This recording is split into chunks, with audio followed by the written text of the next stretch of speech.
ultimate fishing authority in the Northeast, the Fisherman magazine. No guessing, just catching. New Explore Series fish finders keep you locked on fish with unbeatable clarity, best-in-class imaging options, and a stunning ultra-bright HD screen. There's more to explore, only with Humminbird. Solemn day, September 11th, 24 years ago. I will never forget, that's for sure. And it's what ultimately led me here to the Fisherman magazine several months later. God bless America. God bless our first responders everywhere. And of course, honoring lives lost that fateful Tuesday back in September of 2001. And of course, in the aftermath as well, and defending this great nation of ours. I'm Jim Hutchinson with a New Jersey, Delaware Bay edition of the Fisherman magazine, your video fishing forecast for the region. And the weekend of Friday, Saturday, and Sunday, September 12th, 13th, and 14th, we've, of course, had a little bit of rain this week and plenty of northeast winds kind of whipping things up all week. According to the coin flipologists at NOAA Weather, it appears east and northeast winds will stay with us through most of the weekend. Little advanced look, looks like maybe westerly. At first they had northwest on Sunday, maybe southwest on Sunday, but overall conditions do look good. Oh, speaking of coin flips, I want to take care of something right away. I mentioned this a few weeks back about a little election project of sorts I was working on. So on November 4th, New Jersey voters will go to the voting booth to select a brand new governor. The two top party line choices, of course, Democrat Mikey Sherrill and Republican Jack Ciattarelli. Now, I recently asked both candidates a very simple question. Quote, why should New Jersey boaters and anglers vote for you on November 4th? And as governor of New Jersey, what's your pledge to the recreational fishing community? Well, the answers have been sent.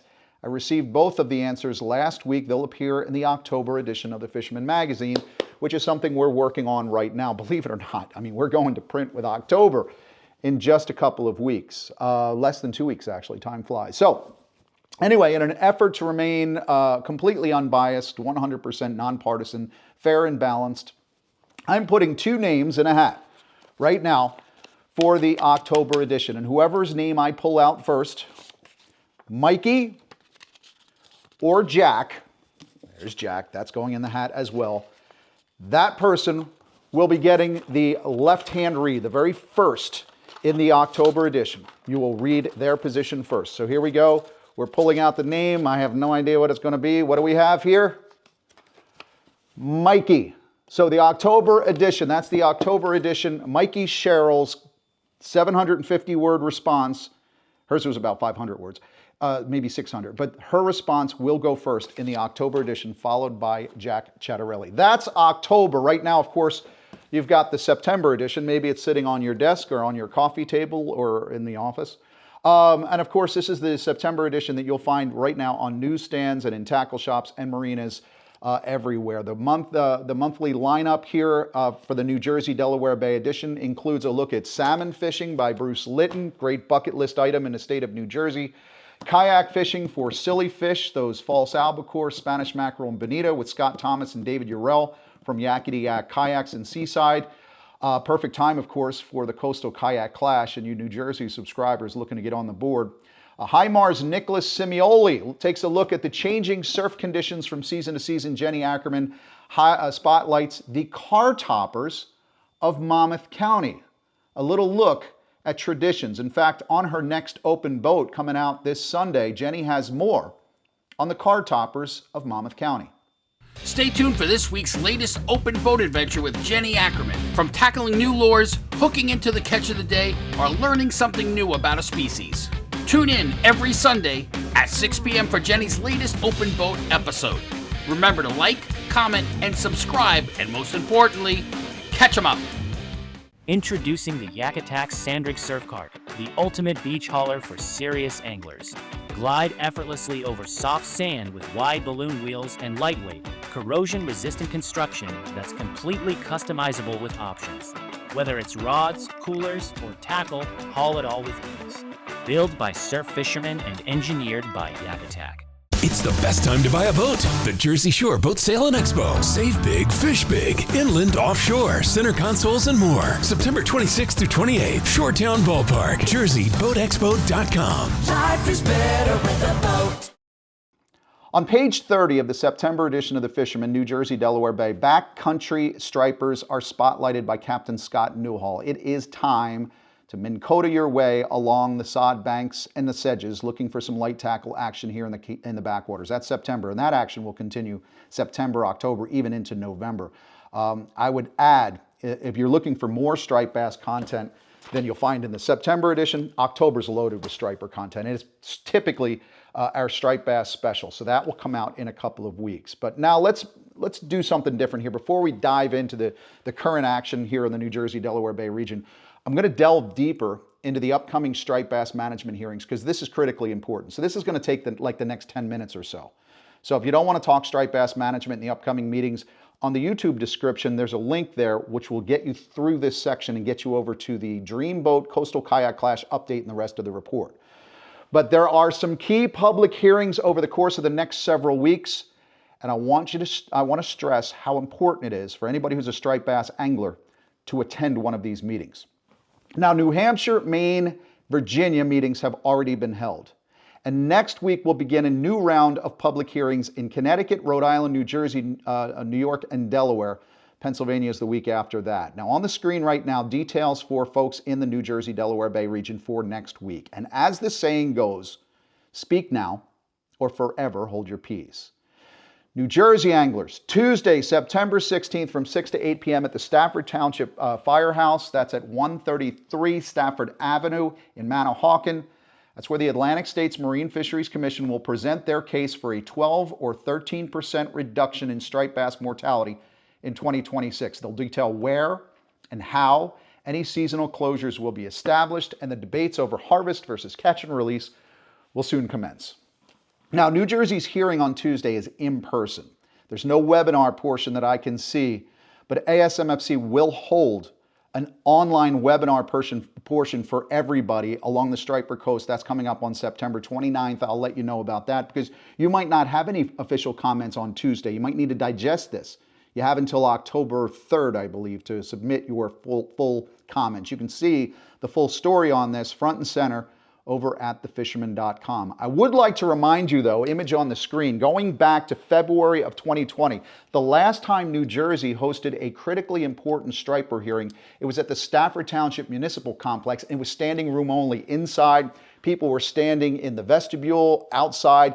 People couldn't get in the front door. It was a mess. I think it was in Manahawkin. It might have been in Galloway, but the room was too small so that people really couldn't get a chance to hear the management pitch and speak their minds. Now, this is very important to remember because this is a public hearing to get public input. And even if that meeting room is filled to capacity at the 6 p.m. start of Tuesday's meeting, they have to still provide an opportunity for anybody else standing outside to get their opportunity to talk and ask questions. So if you're left outside, don't go anywhere. That's an even bigger statement than anything. If these folks find out, hey, there's like 300 people in this room, that's the capacity of the firehouse. If there's 300 people inside, another 300 people outside, boy, that's going to be a resounding impact. So again, don't go anywhere. 300 people in that capacity room at the firehouse. We got like 5,000 people watching this video, so you figure it out. In a nutshell, bare bones here, these are the choices. A, status quo. Leave it be, one fish, one striper, 28 to 31 inches along the ocean, no closures. A lot of folks always tell me status quo isn't really an option. Well, that's not true. Status quo is always an option. And on this subject, I believe status quo is more of an option. I'll tell you more about that in a couple of moments, but follow me. The other choice is this death or unga bunga array of seasonal restrictions. Option B is a 12 or 13% mortality reduction in 2026, and it would split the Striper Coast into two regions, a northern region and a southern region. So for example, let's consider the possibility of New York, New Jersey, Pennsylvania, and Delaware being lumped in with Connecticut to create a southern region under a 12% reduction scenario. Here we go. Wave 2. Wave 2. Wave is MRIP speak, the Marine Recreational Information Program, which is the reason why ASMFC is considering this 12% mortality reduction because the MRIP numbers on the recreational side are showing additional angler effort, harvest, and mortality from catch and release. It means we have a less than 50% chance now, thanks to MRIP, of reaching the 247 million pound spawning stock biomass target by 2029. So, MRIP is conducted in 5 2-month waves. 6 actually if you consider January and February, but NOAA Fisheries has winter recess then, so they don't do MRIP in wave 1. So it doesn't start until wave 2. Management restrictions couldn't start until March, April. That's wave 2. Now the way I read this chart that's on the screen right now, correct me if I'm wrong, a wave 2 closure of harvest would require a 61-day closure, which is all of March and all of April, and would only result in a 10% reduction, which fails to reach the 12% threshold. I would also add this. If the reduction was only 10%, ASMFC would then just immediately consider it status quo. So we're only talking about 2 percentage points there, but that's not really an option. Again, unless of course you made it no targeting at all, no catch and release fishing for stripers in wave 2, then you'd close 31 days of March and 4 additional days in April. Now, let's go to the other end, the last bit, where we're going now. Wave 6, that's November and December. A no harvest rule with theoretically closed striped bass catch and release striper fishing as of December 7th, a day which will live in infamy. Now, if you simply removed catch and keep access, that first one, that is the catch and release. So if you had no catch and release, no targeted striper fishery, that would have to be December 7th. So December 7th, we're done striper fishing. If you simply removed catch and keep access to the striper fishery, a no harvest rule for the final 34 days of wave 6, that's what it says on the screen, well, that's Thanksgiving Day of 2026. And my Black Friday harvest of a striped bass is literally taken off the table. Hi, Karen. I know it's not about me, it's about you, it's about us. But if you care what happens to the future of striped bass, the stock, and access to the fishery, New Jersey anglers should make plans now to be in Manahawkin in person, no matter how crowded, come Tuesday, September 16th.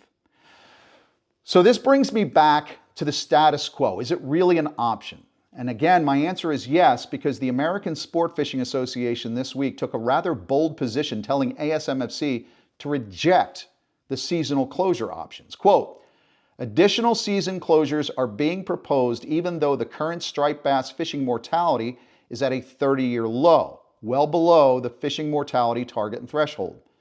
ASA went on to say ASMFC is reacting to short-term swings in recreational catch estimates from the Marine Recreational Information Program, a survey that NOAA Fisheries admitted overestimates fishing effort due to design flaws. So what, pray tell, are design flaws? Well, for that, you need to go back in time to the September 23 edition of the Fisherman magazine and my article called NOAA Bombshell Angler Effort Surveys Still Flawed. You can find that by going to thefisherman.com. Go to a little magnifying glass on your right. Type in NOAA Bombshell. That's where you can find out about when NOAA Fisheries admitted that their new fishing effort survey used in MRIP to estimate recreational saltwater participation along the striper coast was likely overestimating effort by as much as 40%. Thus, if MRIP is removing more fish from the stock through their design flaws than are actually coming out in the real world, then arguably is there a reason for a 12% reduction? I mean, a 12% reduction is just chasing noise in the data. So what exactly is the status of the design flaw fix? I'm glad you asked.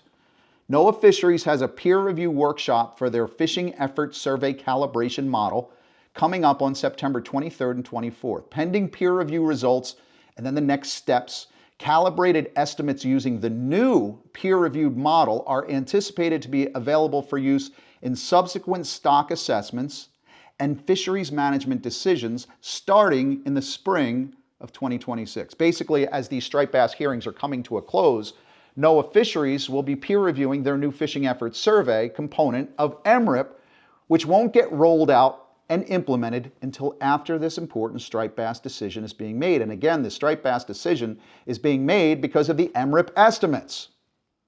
Now, also coming out in 2026 and 2027 is a brand new full-scale benchmark assessment for striped bass where ASMFC could ostensibly get a better handle on the current stock status. So once these public striper hearings are done this month, a data workshop is going to be held October 6th to 9th in Arlington, Virginia, and the final benchmark assessment for striped bass will be peer-reviewed in the spring of 2027, and that is with 2 years left on the current rebuilding track, which is where we're gunning for now. So I'll leave you with this image, because this is important to digest. Spawning stock biomass of striped bass is the dark blue mass taken from the previous stock assessment update. Point A, that's where the spawning stock biomass was back in 1995 when the striped bass fishery was rebuilt and represented a management success story. That's 30 years ago. Point B represents the current rebuild target of 247 million pounds, which is right in line with the highest recorded striped bass spawning stock biomass in history.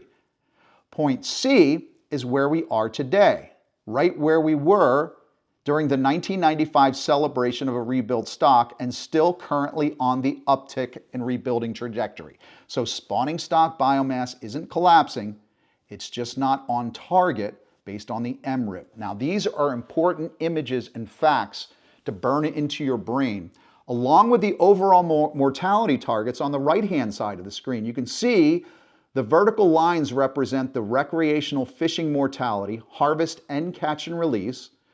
The horizontal red line is commercial. Folks, I don't make these charts. I'm just sharing it. This comes from the ASMFC. Commercial is way down on the spectrum in terms of what recreational components are giving. And there's mortality associated with catch and release as well as with harvest. Yes, there's an apparent reproduction problem in the Chesapeake with baby stripers. We got to get a handle on that at some point. But in terms of the spawning stock biomass today, it's not collapsing. So if you agree with the ASA position, status quo, perhaps we wait until the next MRIP analysis is ready next fall, or we wait for the benchmark assessment in 2027. The link that you can sign on to call for status quo, that is in the YouTube description, but I still encourage you to go to that meeting. But if you do have other thoughts, questions, you're not sure what to do yet, you want to learn more, you gotta go on Tuesday night, the 16th, Stafford Township Firehouse. I will see you there.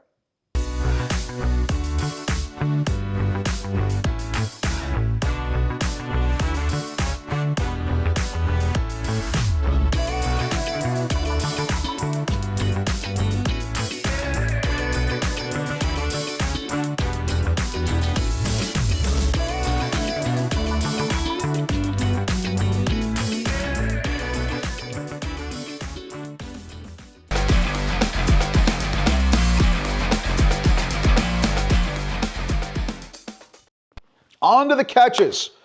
Sheepshead, great option in South Jersey, has been for many years. We know that. And yes, it's still a great time to go on the hunt for them as well. Christian Gresco sent this, the image of the week. Actually, the image of the week is me with my striper getting taken by Karen.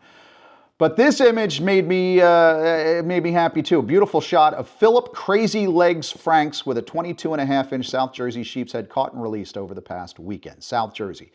Now we have another North Jersey sheepshead too this week. Somewhere on the Raritan Bay, my boy Chuck Manny got himself a bucket list fish. I'm sure he's got a sheepshead or two from South Carolina and other places.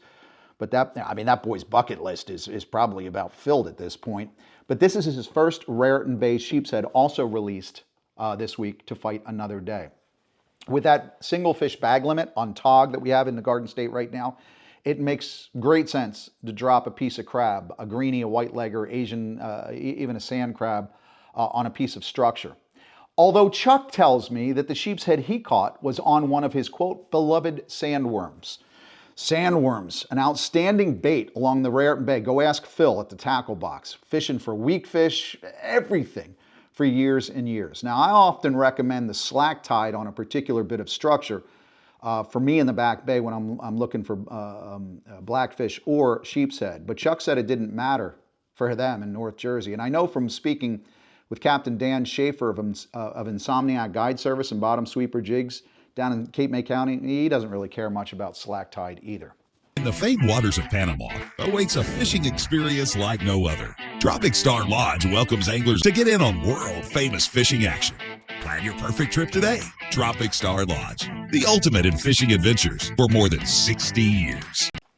Quick look at ocean water temperatures in Atlantic City this week, fluctuating between 71 and 73 degrees, and I'm sure just going to get cooler. From what I saw, waters will cool down out back, of course, with these cooler nights, which should get that bait on the move, and we will see how that impacts other species that are back there, like sheepshead or potentially speckled trout. We're getting into the time of year down in Cape May where the tight-lipped weakfish guys get even tighter lips when they're chasing some of those specks along the sedges and sod banks. Now, in his weekly Beach Talk report this week, our grizzled old salt maven of the saltwater underground, Nick Honicheski, said, yes, it's sheepshead along the jetty rocks. He says cocktail bluefish have moving in and out of the surf line. Pompano, a few legit striper reports in the past week, but one of the hottest things going right now is what I said, pompano. John Tropiano caught this pompano on sand fleas, the island beach surf over the weekend, and he was surprised, he said, at just what a hard-fighting fish it was. And if you get a bunch of them, you'd be surprised at just how tasty a fish those little pompano are as well. Nick in his Beach Talk report offers a lot of advice, tips, and tactics on a regular basis on how to catch all of these surf critters.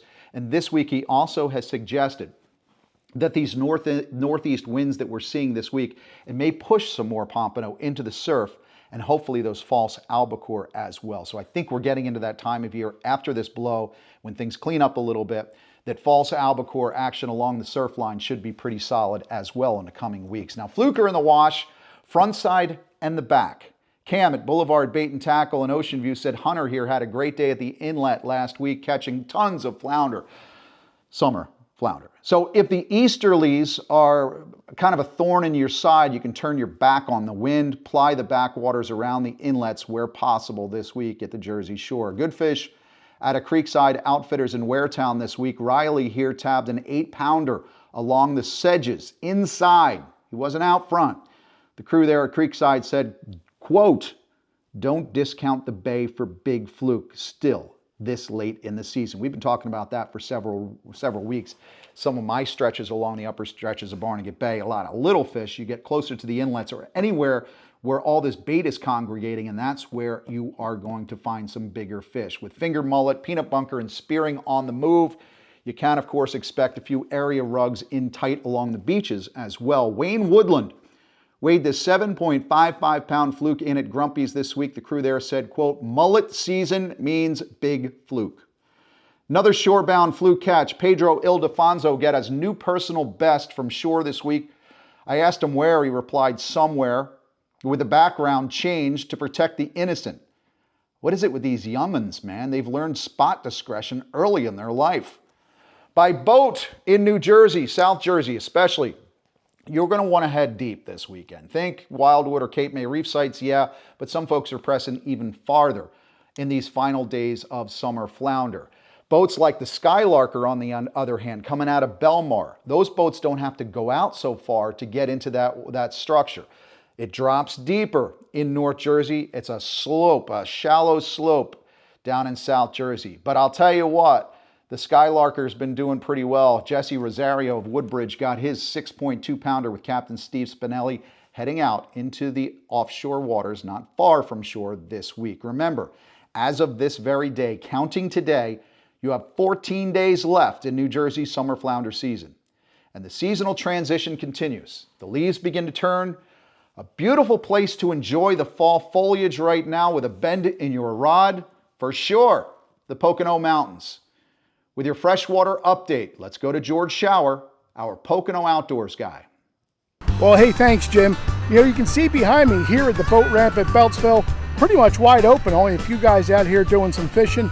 Actually had the place closed here a few weeks ago because it was at capacity, but now looks like the fishermen have reclaimed the waters. It's good to see only a few guys checking in this week, though. We had a few guys from New Jersey. The ubiquitous Jen Wong checked in. Well, he was out catching some fish on the Passaic, managed to get into a couple of real nice crappie, some bass, throwing those jerk baits, of course. Great time of year for that. Also, Joe Santiago and friend John Dorn, they were out as well in the sweet waters of New Jersey, getting us some nice variety of fish as well. You know, a lot of good things this time of year, guys. We talk about those jerk baits and Ned rigs, things that just constantly produce month after month in the matter of the seasons. So it's a good time to get out, especially at night this time of year. You can go out, you can get some walleye, you can get some stripers, some catfish. Really good fishing as we approach the fall season and water temperatures start to lower. They're in the high 60s right now. I think we got a long way to go yet before we get lake turnover, but we'll keep an eye on that for you guys. But from Pennsylvania, I'm George, your Pocono Outdoors Guy. For more than 20 years, anglers everywhere have come to know one thing, that nothing says no to fish bites. Now, these days of September are traditionally great times for chum pot fishing in the back. Plenty of variety in the back bays and estuaries of New Jersey and Delaware and even up into New York. I say that because I saw where my buddy Captain Vin Calabro, Karen Charters out of Jamaica Bay in Brooklyn, finding big weakfish on the prowl. So those big tide runners are back in. You know, it's possible. You know, not a lot of people are targeting weakfish, and I mentioned speckled trout. I know there's some folks that are already targeting those fish down in Cape May. But back bays here in New Jersey, you can always put out the chum pot, anchor up, drop high-low rigs with smaller baits, fresh baits, or of course the fish bites, little strips, a bag of worms. There's no telling what you might drum up. Literally, of course, because puppy drum are a possibility. Blowfish, this is the time of year. Kingfish, croakers, who knows? The crew at Charlie's Bait and Tackle in Normandy, they tell me the guys in the shop are fishing for spot in the quiet waters behind the shop. Maybe they're fishing for bait. Late season doormat baits, and spot, of course, makes a great tuna bait. But they're finding croaker, snapper blues, small sea bass, spot, of course, and these small weakfish. Lots of them. He said a bunch of them. A dozen or more of these little weakies in the back. John Daly reported back to us about the grunts he's finding in the back bays behind Stone Harbor while togging. No, not that John Daly. Thanks anyway, Chris. With the offshore season quickly winding down, we're offering another weekly video fishing forecast to carry you guys through as you're looking on the offshore grounds. It's like a pilot, you know, like when the sitcoms come out. We're tuning it up, but it's out this week. You can go, if you're looking to get offshore, look, September is the time for the overnight chunk bite. Guys are going out, leaving at noon, trolling a little bit, anchoring up, fishing throughout the night, trolling back and coming back noon the next day. This is the time. So even though it's winding down at this point, our new offshore forecast premieres this week. It gives you a sneak peek behind the world of Canyon Runner. Captain Dean and Adam LaRosa, the Canyon Runner crew, providing a glimpse at their intel service here on a weekly basis to help you maximize success for the rest of this offshore season. That's also in the email alert. I'll put a little code up here. You'll see it flash. You can go over there and check out our offshore report as well this week. I trust that I will see a lot of you Tuesday in Manahawkin. I'll be there early to get a seat, probably about 5 p.m. for that 6 p.m. start. If you can't get in, I'm telling you, stay put. I'm going to shoot video. I'm going to show the world how many people here in New Jersey are going to speak their minds on striped bass. A large crowd is always a good thing when it comes to the science and the politics of fishing. I'll see you out there.